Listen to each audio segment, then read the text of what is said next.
Sam Pitroda के बयान पर गृह मंत्री अमित शाह का बयान हमारे पास आ रहा है, वो जरा आपको सुना देते हैं। पहले तो बनाने में जिनकी अहम भूमिका है वो सैम पित्रोदा का बयान कि संपत्ति के बंटवारे पर विचार होना चाहिए।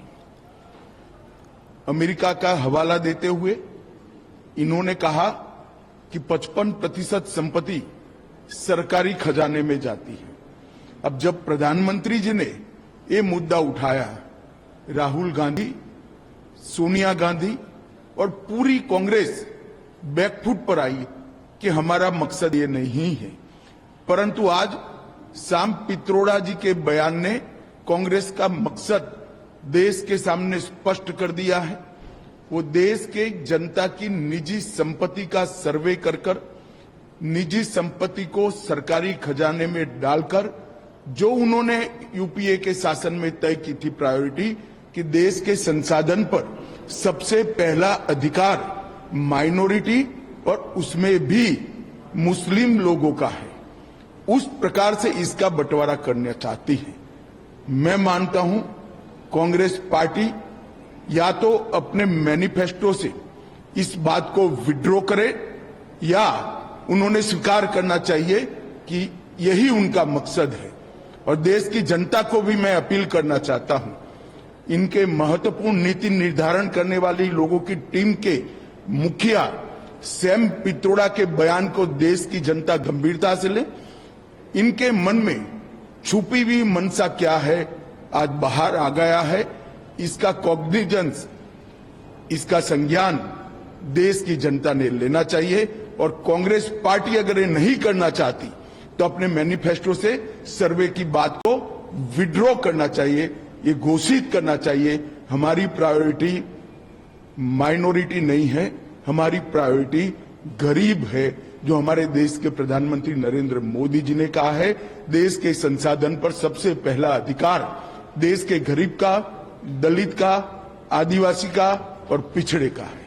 मैं मानता हूं देश की जनता ने आवाज मुखर करनी चाहिए और डिमांड भी करनी चाहिए। धन्यवाद। तो गृह मंत्री अमित शाह को आपने सुना। सैम पित्रोदा ने अमेरिका के कानून का हवाला दिया था। सैम के बयान से कांग्रेस पार्टी का असल मकसद सामने आ गया है, ये कहा है गृह मंत्री अमित शाह ने। प्रियंका टिब्रेवाल हमारे साथ मौजूद थी। प्रियंका, आप मेरे सवाल का जवाब दे सकती हैं। और गृह मंत्री अमित शाह ने सैम पित्रोदा के बयान को भी कांग्रेस के मैनिफेस्टो से जोड़कर बताया है और कहा है कि असल मकसद कांग्रेस पार्टी का सामने आ गया इस बयान के चलते। जी बिल्कुल, देखिए नीले सियार की कहानी सबको पता है। जैसे ही उनका जो वो रंग धुला था तो उनकी हकीकत, नीले सियार की हकीकत सबके सामने आ गई थी। यही नीला सियार है कांग्रेस और ममता बनर्जी जैसे लोग। अभी जैसे ही रंग धुल गया, अब हकीकत सामने आ गई। देखिए, ये मुसलमानों की बातें करते हैं, दरअसल ये उनके भी हितैषी नहीं है, क्योंकि ये जानते हैं कि इन्होंने जो किया है तो एक वर्ग तो इनके लिए वोट करता नहीं। इसीलिए जिनको ये अनपढ़ रखना चाहते थे, जिनको ये रोकना चाहते थे, पिछड़ा रखना चाहते थे, अभी उनको ही ये उकसाते हैं। देखिए, अभी इंदिरा गांधी की बात की थी प्रियंका गांधी ने कि मेरी दादी ने सोना दान कर दिया। अरे 1975 याद करिए, राजनारायण केस, जिसमें इलाहाबाद हाईकोर्ट ने आपको दोषी माना था, गिल्टी माना था, तो 1976 में आपने इमरजेंसी लगा दी। और आप सोना दान की बात करती हैं। जो लोगों के अधिकारों को काटती गई, जो कॉन्स्टिट्यूशन का विरोध करती गई, वो क्या किसी के लिए कुछ दान करेंगी? तो अपने स्वार्थ के लिए कांग्रेस ने काम किया है, इसमें कोई दौरा ही नहीं। और ममता बनर्जी की बात करते हैं, ये कहती है हमें मार देंगे, हमें डराते हैं, हमें गोली मार देंगे। सबसे बड़ी तो ममता बनर्जी है, जो पश्चिम बंगाल के लोगों को स्टेज पर खड़े होकर के कहती है कि यहाँ से सीआरपीएफ चली जाएगी, फिर आपको हमारे साथ ही रहना है, तो सोच समझ के रहिएगा।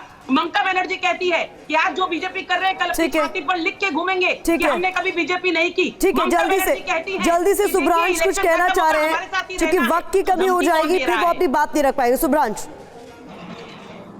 बातों का 3 जवाब। पहला ये कि देश को दान करने का साक्षात उदाहरण इलाहाबाद में आनंद भवन है। प्रियंका, अगर आप शिक्षित हैं तो जाकर देख लीजिएगा, गांधी नेहरू परिवार की विरासत आपको दान में दिख जाएगी।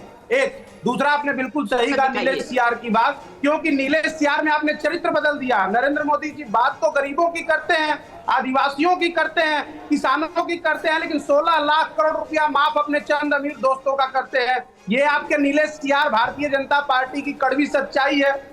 और तीसरी इंपॉर्टेंट बात, इमरजेंसी की का दूसरा कोई चेहरा होता है सूरत के लोगों से जाकर पूछिए कि उनके मत देने का अधिकार आपने छीन लिया। यही है लोकतंत्र की हत्या।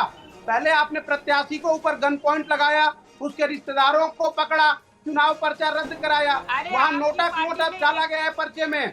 नोटा जैसी कोई चीज है जिसे कहते हैं लोकतंत्र की हत्या।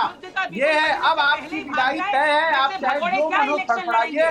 ठीक है, ऐसे वक्त में अक्कू जी जब संपत्ति के बंटवारे को लेकर और कांग्रेस पार्टी ने जिस सोशियो इकोनॉमिक सर्वे की बात की है उसे लेकर इतने हमलावर हैं प्रधानमंत्री नरेंद्र मोदी खुद, ऐसे में सैम पित्रोदा का यह बयान जिसमें वो अमेरिकी कानून में बता रहे हैं कि विरासत का बंटवारा कैसे किया जाता है 55 और 45% का, ये वक्त जो है ये अपने आप में क्या सवाल उठाता है इस बयान का और कितना बड़ा ये मुद्दा बनता हुआ नजर आ रहा है? देखिए, ये निश्चित रूप से ये मुद्दा बनेगा क्योंकि ये बहुत संवेदनशील बयान है।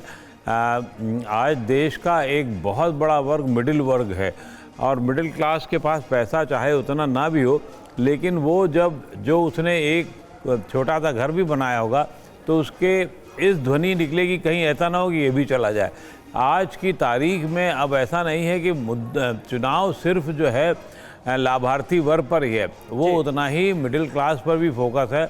और मिडिल क्लास जो अक्सर, ये बहुत ध्यान देने की बात है, जो अक्सर वोट देने में कोताही करता है, वोट देने में बहुत आगे नहीं रहता है।